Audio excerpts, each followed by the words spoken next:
सृष्टि बचपन से ही दिखने में सुंदर नहीं थी, लेकिन अमीर बाप की बेटी सृष्टि पर उसकी माँ जान छिड़कती। मेरी बेटी कितनी प्यारी है, भगवान सबको सृष्टि जैसी बेटी दे। सृष्टि धीरे धीरे बड़ी होती है।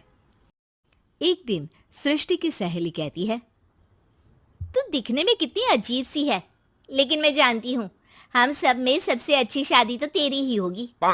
तेरे पापा अमीर जो हैं।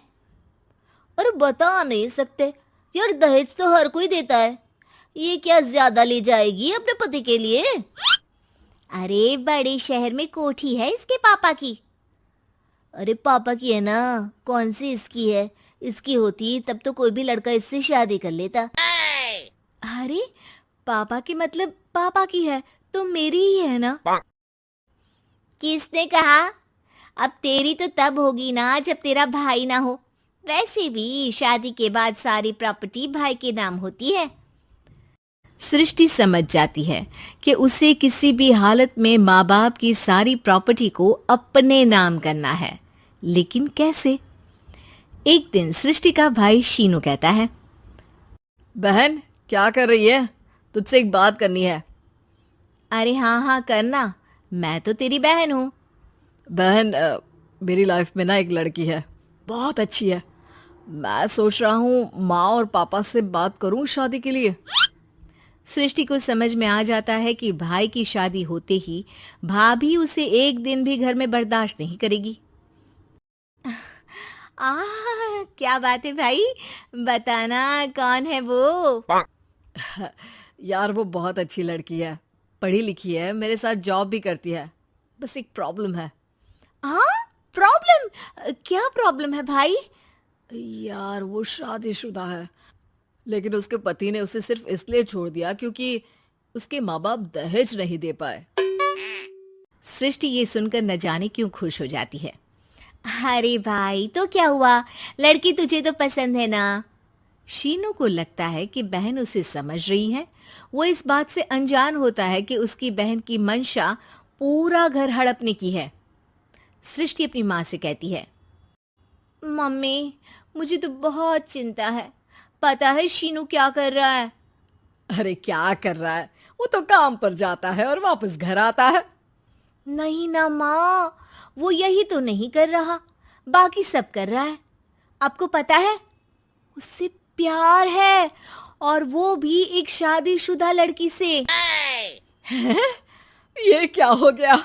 मैं सोसाइटी में क्या मुंह दिखाऊंगी? अरे तेरे पापा तो यही कहेंगे कि मैंने ही उसे बिगाड़ दिया है। माँ देखो, मेरी बात मानो, पापा पर भी विश्वास करने की जरूरत नहीं है।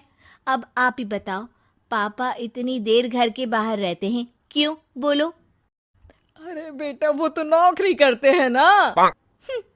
तू बहुत भोली है माँ। पापा का ऑफिस तो 7 बजे खत्म हो जाता है, लेकिन देखो कितनी देर से आते हैं। अरे नहीं नहीं बेटा, ऐसी कोई बात नहीं है। सृष्टि माँ को एक औरत से बात करते पिता की फोटो दिखाती है। देखो माँ, कैसे हैं पापा? मैं ना कहती थी कि पापा सही नहीं है।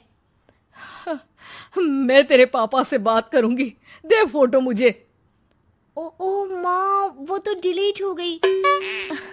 लेकिन चल, तूने तो देख लिया ना। पापा से बाद में बात कर लेना, और हाँ, मेरा नाम बिल्कुल मत लेना। हाँ माँ। अब क्या था, सृष्टि के माँ और पिता के बीच झगड़ा होना शुरू हो जाता है। सृष्टि के मन में क्या चल रहा था कोई नहीं जानता था।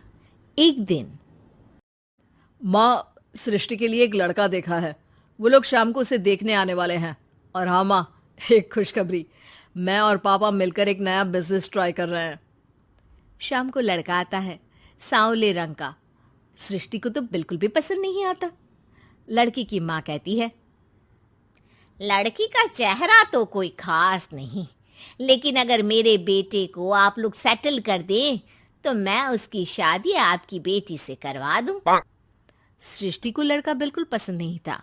उसे भाई पर गुस्सा आ जाता है। लड़के वालों के जाने के बाद कहती है, माँ देखा शीनू मेरे लिए कैसा लड़का लेकर आया, न दिखाने लायक न सुनने लायक, सेटल भी नहीं, वो भी हम करे। अरे माँ, मैं जानती हूँ ये मेरी शादी किसी भी घर में क्यों करवाना चाहता है। अरे कैसी बात कर रही है बहन? तूने तो देखा ना, लड़के को मैंने ही मना कर दिया तुझसे शादी के लिए। जिसने लड़का बताया था उसने उसकी बहुत तारीफ की थी। बात आई गई हो जाती है, लेकिन सृष्टि का मन शांत नहीं होता। क्या करूं, कुछ समझ में नहीं आ रहा। मेरी शादी हो गई तो ये लोग पूरी प्रॉपर्टी शीनू के नाम कर देंगे, मेरे हाथ तो कुछ लगेगा ही नहीं। तभी सृष्टि को आइडिया आता है। वो किसी वकील को फोन करती है। जी देखिए, अगर आपके मम्मी पापा का तलाक हो जाता है तो आपके पिता की आधी प्रॉपर्टी आपकी माँ के नाम हो जाएगी, फिर उसे वो किसी को भी दे सकती है। सृष्टि अब माँ को बेटे के खिलाफ भरती है। माँ, शीनू पर नजर रखा करो, वो जिस लड़की के प्यार में है ना वो शादीशुदा है। यहाँ आएगी, सारा पैसा रुपया जमीन जायदाद सब हड़प लेगी। पापा का भी हाल तुमसे छुपा नहीं है। ऐसा ना हो कि मैं और आप एक दिन सड़क पर भीख मांगे। हे भगवान, मैं तो जीते जी मर जाऊंगी अगर ऐसा हो गया तो।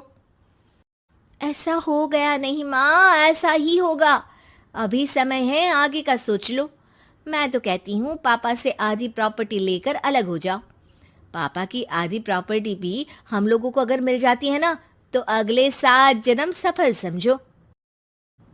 बेचारी माँ बेटी के कहने पर पति से तलाक लेकर अलग हो जाती है। सृष्टि अब पैसों से गाड़ी और अपने दूसरे महंगे शौक पूरे करने लगी। उसके दोस्त भी उसके पैसे इस्तेमाल करते। सृष्टि, कल तुम कहाँ थी? मैं सारा दिन घर पर अकेली थी। तो मैं क्या करूं?